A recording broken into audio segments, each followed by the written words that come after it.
Hello friends, आज discuss करने जा रहे हैं 5 फरवरी 2022 के कुछ इंपॉर्टेंट करंट अफेयर्स को। न्यूज़ है, पहला न्यूज़ है सैमसंग से रिलेटेड है।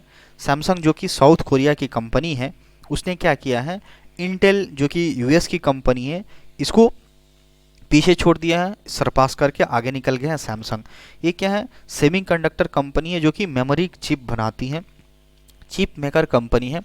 तो रिवेन्यू वाइज ये बोल सकते हैं कि जो सैमसंग है ये इंटेल को पीछे छोड़ दिया है रिवेन्यू के अकॉर्डिंग। नेक्स्ट हमारा है Uttar Pradesh selected as the best state tableau of Republic Day parade 2022। हमारे 26 जनवरी के दिन क्या हुआ था, टोटल जो झांकी निकलती है, जो एक टेबुले निकलता है, उसमें टोटल 12 टेबुले निकला हुआ था। स्टेट्स और यूनियन टेरिटरी को मिला करके 12 टोटल थे। उसमें से एक देखा गया है कि कौन सबसे टॉप पे, सबसे बेस्ट टेबुले, सबसे बेस्ट झांकी किसकी थी, तो आया है उत्तर प्रदेश ने इसमें टॉप किया हुआ है। सेकंड पे कौन किया है, second places went to Karnataka, इसमें टॉप सेकंड पे आया है। और थर्ड पे कौन है, आपका मेघालय है, for its Meghalaya 50 year of statehood. वो मेघालय स्टेट ने 50 साल पूरे किए थे स्टेट बनने के उपलक्ष्य में। And it's tribute to women led cooperative societies and self help group. तो ये इन लोग का अलग अलग टॉपिक है, थीम पे ये लोग किया हुआ था। तो उत्तर प्रदेश इस टेबुले में सबसे टॉप किया हुआ है। ये इसका थीम क्या था, ये जो उत्तर प्रदेश का जो टेबुले था, one district one product and Kashi Vishwanath Dham, इसी को लेकर के ये जो पूरा इनका जो टेबुले था, इनकी जो झांकी थी, इसी पे बेस्ट थी। तो वी हैव टू रिमेंबर कि उत्तर प्रदेश क्या क्या है, जो 12 स्टेट का, टोटल 12 स्टेट का टेबुले गया हुआ था, वहाँ पे उत्तर प्रदेश ने रिपब्लिक डे के परेड के दिन ये टॉप किया हुआ है। सेकंड पे हमारे कर्नाटका, ये किस, इनका थीम क्या था, cradle of traditional handicrafts, handicraft से रिलेटेड जो कुछ भी वहाँ पे उन लोगों की जो स्पेशलिटी है उसको लेकर के झांकी निकाली गई थी। तो सेकंड पोजीशन पे ये था। थर्ड पे हमारा मेघालय था, उसका मेघालय स्टेट का 50 साल पूरा हुआ था और उन्होंने किसको ट्रिब्यूट किया था, वुमेन्स कोऑपरेटिव सोसाइटी को और सेल्फ हेल्प ग्रुप को इन्होंने ट्रिब्यूट दिया था। नेक्स्ट हमारा है अथर, एथर या Ather, energy signs MoU to setups 1K, that means 1000 electric vehicle charging stations in Karnataka. Karnataka में क्या हुआ है, एथर एक प्राइवेट लिमिटेड कंपनी है जिसने क्या किया है, वहाँ पे कर्नाटका के साथ एक एग्रीमेंट साइन किया है जिसमें 1000 इलेक्ट्रॉनिक जो व्हीकल है चार्जिंग स्टेशन कर्नाटका में ये बनाया जाएगा। ये डायरेक्टली, ये जो आजकल जो इलेक्ट्रिक व्हीकल आ रहा है डायरेक्ट इलेक्ट्रिसिटी से चार्ज होता है, तो वैसा 1000 का स्टेशन एक बनाया गया हुआ है। कह रहा कि Ather Energy has signed a memorandum of understanding with ESC, ESCOMs बोलते हैं जिसको, of Karnataka to jointly establish over 1000 fast charging points in the states. इस स्टेट में 1000 फास्ट चार्जिंग का पॉइंट का स्टेशन बनाया गया है। इसका एम क्या है, at increasing the adoption of electronic vehicles by mitigating range anxiety which has proven to be a major stumbling block in their widespread adoption। मतलब यहाँ पे ज़्यादातर बढ़ावा देने के लिए कि ताकि हर लोग क्या करें, इलेक्ट्रॉनिक व्हीकल्स का यूज करें ताकि पॉल्यूशन कम हो सके। इस चीज़ को ध्यान में रखते हुए 1000 फास्ट चार्जिंग का एक स्टेशन बनाया गया है। नेक्स्ट मूव करते हैं। Rahul Gandhi launches welfare scheme for landless labourers इन छत्तीसगढ़। राहुल गांधी ने क्या लॉन्च किया है, वेलफेयर स्कीम, एक कल्याणकारी योजना एक तरह से बोल सकते हैं, किसके लिए, भूमिहीन मजदूरों के लिए, लैंडलेस लेबरर के लिए। कहाँ पे, छत्तीसगढ़ में। देखते हैं क्या है इस पूरा सीन।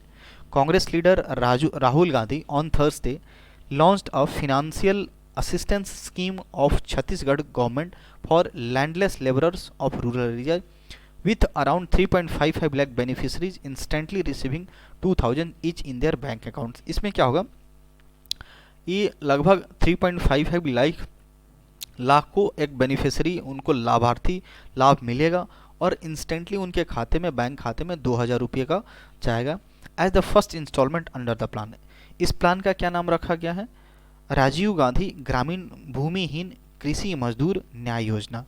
ये इस पूरे स्कीम का नाम है, राजीव गांधी ग्रामीण भूमिहीन कृषि मजदूर न्याय योजना। जिनके पास ज़मीन नहीं है, लैंडलेस है, भूमिहीन जो है, उन्हीं के लिए ये एक तरह से वेलफेयर स्कीम राहुल गांधी के द्वारा मतलब लॉन्च किया गया। कहाँ पे हुआ है, ये रायपुर में हुआ है, छत्तीसगढ़ की जो कैपिटल है। नेक्स्ट है LIC policies to be available on policybazaar.com। ये LIC की जो सारी जो पॉलिसी हैं अब कहाँ पे अवेलेबल हमारे पास हो सकती हैं? पॉलिसी बाजार पे। Alliance between the two organisations to help insure higher insure penetration in country, IPO bond life insurance and recently listed policybazaar.com, one of the largest insurance market place. इन्होंने क्या किया है? LIC जिसका भी IPO होने ही बहुत जल्द होने वाला है, इनिशियल पब्लिक ऑफरिंग हमारे finance minister Nirmala Sitharaman announce भी कर दी हैं। तो ये क्या किया है? LIC हमारे policybazaar.com के साथ टाई अप किया हुआ है और इसकी जितनी सारी पॉलिसीज होगी वहाँ पे अवेलेबल होगी।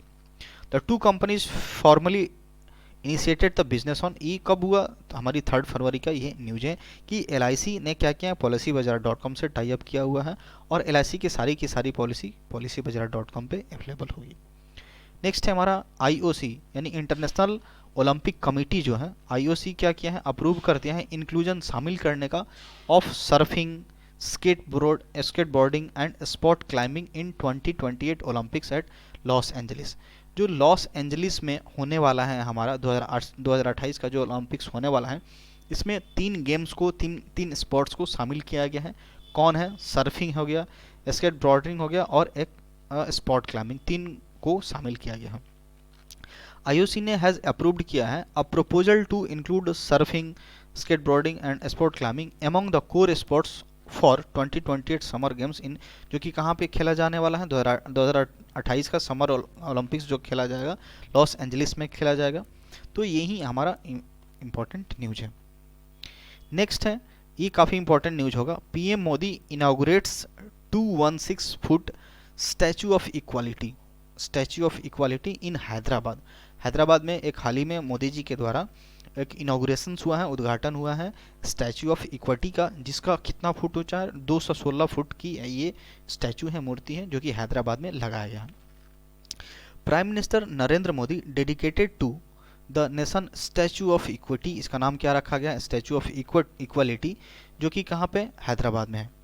216 फीट की ये टॉल स्टैचू है, मूर्ति है, जो कि किसकी है? 11वीं शताब्दी के एक संत हुआ करते हैं, संत श्री रामानुजा आचार्य के इन्हीं की एक मूर्ति वहाँ पे लगाई गई है। Who promoted the idea of equality in all aspects of living including faith, caste and creed. सब में क्या, जो आस्था, धर्म या फिर जो भी एक मजहब के नाम के, जाति और मजहब के नाम, सब में क्या एक समानता को लेकर के काफ़ी ये उस पर बात करते थे, उसको आगे प्रमोट करते थे। तो इन्हीं की एक मूर्ति लगाई गई है श्री रामानुज आचार्य का, 216 फीट टॉल है। कहाँ पे? हैदराबाद में। इसका नाम क्या रखा गया है? Statue of equality. Statue is made of panchaloha कहने का मतलब 5 मेटल्स इसमें लगाया गया है, 5 तरह का मटेरियल लगा है। 5 मेटल कौन कौन है? गोल्ड है, सिल्वर है, कॉपर, ब्रास एंड जिंक है। ये 5 मेटल पंच धातु से मिलकर के इसको बनाया गया है। आगे मूव करते हैं। IndiGo appoints co founder Rahul Bhatia as managing director. IndiGo ने क्या किया? अभी तक इंडिगो जो हमारी फ्लाइट होती है उसमें आज तक किसी को MD नहीं अपॉइंट किया गया था, लेकिन ये जो को फाउंडर हैं जिनका नाम राहुल भाटिया जी है, इनको मैनेजिंग डायरेक्टर के तौर पे अपॉइंट किया गया है। ये रही इनकी पिक्चर। ये इंटरग्लोब एविएशन हैज़ अपॉइंटेड, इंटरग्लोब एविएशन है, इसी ने अपॉइंट किया है राहुल भाटिया को as a company managing director with immediate effect. All right, Bhatia is co founder and promoter of InterGlobe Aviation's के ये को फाउंडर रह चुके हैं। Company is the parent of country's largest airline IndiGo, यही इसकी पेरेंट कंपनी है, इंडिगो पेरेंट कंपनी है। Bhatia will oversee all aspects of the airlines and actively lead the management team. तो ये MD इनको बनाया गया, तो ओवरऑल ये क्या करेंगे? पूरा मैनेजमेंट टीम को देखेंगे और भी सारी जो एक्टिविटी होगी ये इनको देखेंगे। इसका हेडक्वार्टर कहाँ पे है? गुरुग्राम में, जो कि हरियाणा में आता है इंडिगो का हेडक्वार्टर। नेक्स्ट है हमारा JNU VC M Jagadesh Kumar appoints at UGC head. हमारे जो यूनिवर्सिटी ग्रांट कमीशन होता है उसके हेड किसको बना दिया गया है? JNU के एक वाइस चांसलर, JNU के अभी जो VC है, करंट VC है, इनका नाम क्या है? M जगदेश कुमार, इनको UGC का हेड बना दिया गया है। UGC vice chancellor M Jagadesh अभी 60 ईयर्स के हैं, has been appointed as the chairman of university grant commission for 5 years. So 5 years के लिए इनको अपॉइंट किया गया from the date of assuming charge और अनटिल ही टर्न्स 65 और टिल फर्दर ऑर्डर। तो जब से अभी अपॉइंट हुआ है, जब से, तो ये 5 साल के अपॉइंट किए हैं, जब तक कि वो क्या 65 के ना हो जाते हैं। He was a professor at department of electrical engineering at IIT Delhi before appointed at the JNU vice chancellor in January 26। मतलब ये VC कब बने थे? JNU के VC बने थे 2016 में। इसके पहले हुए क्या थे? IIT दिल्ली के इलेक्ट्रिकल इंजीनियरिंग के प्रोफेसर थे। अभी 7 दिसंबर 2021 को प्रोफेसर DP सिंह, जो कि अभी इनके जस्ट पहले जो UGC के जो चेयरमैन थे, इनको रिप्लेस करके अभी बनाया गया है JNU के VC M जगदेश कुमार को, क्योंकि 65 ईयर के हो गए थे DP सिंह, तो ये अपना रिजाइन कर दिया था, तो इसी के बदले VC JNU के VC हैं M जगदेश कुमार को बनाया गया है UGC का हेड। नेक्स्ट हमारा है e passport will be roll out in the country in the next 6 month. अगले 6 महीने में हमारा ई पासपोर्ट लॉन्च किया जाएगा, बन के रेडी हो जाएगा। According to EA minister external affairs, जो हमारे विदेश मंत्री हैं doctor S Jaishankar, e passport will be rolled out in country in the next 6 month. इनका अनाउंसमेंट है कि अगले 6 महीने में हमारा ई पासपोर्ट को लॉन्च किया जाएगा। द चिप बेस्ड पासपोर्ट, एक ऐसा पासपोर्ट होगा जिसमें चिप लगा होगा, will make the process of international travel by Indians a smooth affair. मतलब काफ़ी इसमें सिक्योरिटी होगी और काफ़ी आपका इंटरनेशनल लेवल पे आप ट्रेवल करते हैं तो काफ़ी इसमें स्मूथ होगा, बहुत सारे इसमें फैसिलिटी प्रोवाइड कराई जाएगी। E passport will be combination of paper and embedded radio frequency identification chips. इसमें क्या कॉम्बिनेशन पेपर भी होगा और इसके साथ साथ क्या होगा, उसमें रेडियो फ्रीक्वेंसी कुछ आइडेंटिफिकेशन के लिए चिप्स भी लगा होगा, with antenna incorporated as an inlay in the back cover. Back cover की बात बोला, तो ये पूरी तरह से हाई टेक्नोलॉजी पे बेस्ड ये ई पासपोर्ट होगा, जो कि काफ़ी उसका वेटेज होगा इंटरनेशनल लेवल पे और काफ़ी स्मूथली हम लोग ट्रैवल कर पाएंगे। Letter of intent has been given for supply 4.5 crore chips and antenna in the first phase. तो ये फेज, हर एक फेज वाइज फेज काम हो रहा है। तो पहली बार में फर्स्ट फेज में 4.5 करोड़ चिप्स का इसने सप्लाई के लिए बोला गया है। नेक्स्ट मूव करते हैं। ये न्यूज हमारे बिहार की न्यूज है। Food grain vessel leaves from Patna to Pandu via Bangladesh with 200 metric ton food. एक फूड ग्रेन का एक कार्गो शिप जा रहा है, कहाँ से? कल ही का न्यूज है ये, पटना के गायघाट से। पटना के गायघाट से ये कहाँ जा रहा है? पांडु के लिए, जो कि गुवाहाटी में है। किसके थ्रू जाएगा? बांग्लादेश होकर के जाएगा। मतलब पटना से चला है, पटना से होकर के बांग्लादेश होते हुए फिर तब जाएगा कहाँ पे? आपका पांडु में जाएगा, जो कि गुवाहाटी स्टेट में आता है। तो कितना एक फूड ग्रेन, पहला कंसाइनमेंट है 200 मीट्रिक टन का फूड ग्रेन जा रहा है कार्गो वेसल्स के द्वारा। इसका क्या नाम है? लाल बहादुर शास्त्री। इस कार्गो वेसल का नाम क्या गया है? MV Lal Bahadur Shastri cargo vessel है। इसी पे 200 मीट्रिक टन का फूड ग्रेन जा रहा है पटना के गायघाट से पांडु गुवाहाटी के लिए जा रहा है। किसके थ्रू जाएगा? बांग्लादेश के थ्रू जाएगा। ये लगभग इस पूरा जर्नी में 25 से 30 दिन लग सकता है और टोटल डिस्टेंस कितना कवर करेगा? 2350 किलोमीटर का ये कवर करेगा। बेसिकली ये कहाँ जाएगा? रिवर और मतलब कौन कौन रिवर को कवर करेगा? गंगा और ब्रह्मपुत्र को कवर करते हुए जाएगा। ये पहला कंसाइनमेंट है जो कि इंडो बांग्ला प्रोटोकॉल के अकॉर्डिंग उसी रूट पे ये जा रहा है, खास करके गंगा और ब्रह्मपुत्र को ये कवर करेगा। तो बिहार के लिए बहुत ही पहला एक न्यूज है जो कि ऐसा पहली बार हुआ है, कंसाइनमेंट फूड को लेकर के जा रहा है। That's all for today.